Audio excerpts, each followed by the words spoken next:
గత ప్రభుత్వం చేసిన అవకతవకలు డెవలప్మెంట్ లేకుండా పూర్తిగా నిర్వహణ చేస్తే ఈ ప్రభుత్వం వచ్చిన తర్వాత మళ్ళా 2014-19లో ఏదైతే టేకప్ చేసామో ఆ వర్క్స్ని గత ప్రభుత్వం ఆపేస్తే అవన్నీ టేకప్ చేయటం, వాటితోటే మనకు కొత్త వర్కులు కూడా ప్రజా అవసరాలు దృష్టిలో పెట్టుకొని స్టార్ట్ చేసాం.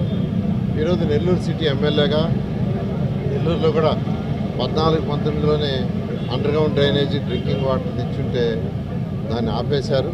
దానివల్ల పునఃప్రారంభించడం జరిగింది. ఈరోజు నెల్లూరు సిటీలో ట్రీ ప్లాంటేషన్స్ కార్యక్రమాన్ని 14వ డివిజన్ నుంచి ప్రారంభించారు.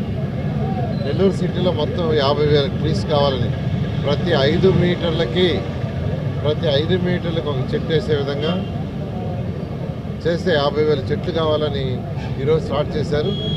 రాబోయే 3 నెలల లోపల 3 నెలల దాకా కూడా కాదు, 3 నెలల లోపల ఈ 50,000 చెట్లు పూర్తి చేసేటట్టుగా అటు అధికారులు ప్రజాప్రతినిధులు చేశారు. ఈరోజు 14వ డివిజన్లో నేను యాక్చువల్గా ప్రారంభించాను.